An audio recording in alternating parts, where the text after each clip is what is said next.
possède la voix d'un ange et la virtuosité du diable.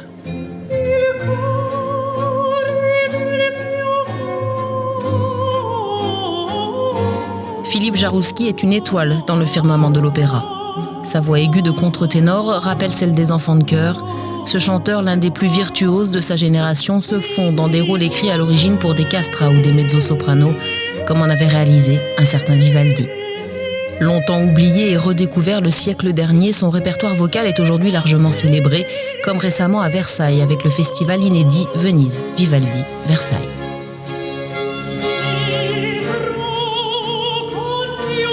Philippe Jaroussky compte parmi ceux qui ont contribué à la renaissance de celui qu'on appelait aussi le prêtre roux.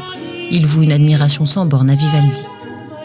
J'aime beaucoup ces personnages qui sont très exubérants et curieusement, même si Vivaldi est très prêtre, je pense qu'il se rapprocherait probablement plus de certains castrats. C'est quelqu'un, à mon avis, de très fougueux. Moi, ce qui me plaît beaucoup, c'est qu'on sent une volonté farouche de plaire. C'est un combattant. C'est tout un contexte de l'époque. Les compositeurs passaient leur temps à écrire des nouveaux opéras pour la nouvelle saison du carnaval, pour le nouveau théâtre.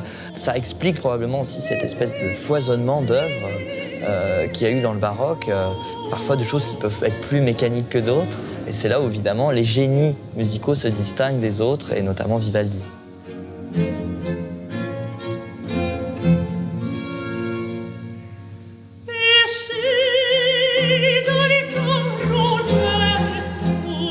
Vivaldi est l'un des compositeurs les plus prolifiques de tous les temps. C'est à Venise, sa ville natale, qu'il a principalement composé.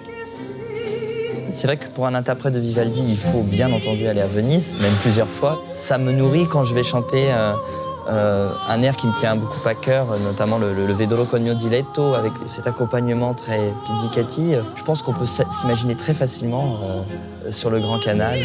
Il y a quelque chose comme ça de très vaporeux, très suave. C'est très difficile de quantifier qu'est-ce qu'on met dans la voix avec.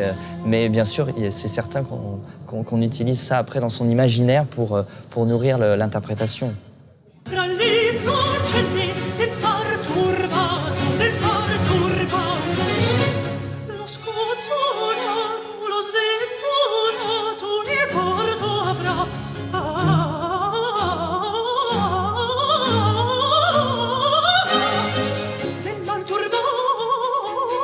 On a un peu tendance aussi à avoir cette image de juste virtuosité. Ce qui j'aime aussi, ce Vivaldi tendre, ce Vivaldi qui justement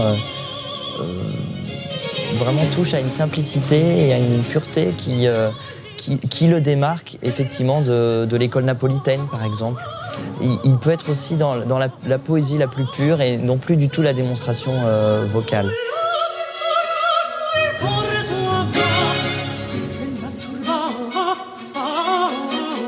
On a jugé un peu rapidement Vivaldi comme juste un violoniste, compositeur. C'était vraiment quelqu'un qui avait un sens aigu aussi de la voix et du drame.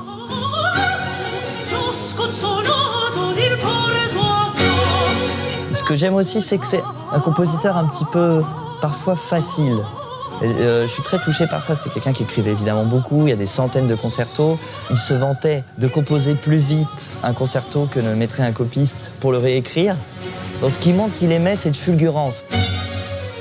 Il aimait aussi que son instinct musical, que son inspiration passe directement sur le papier.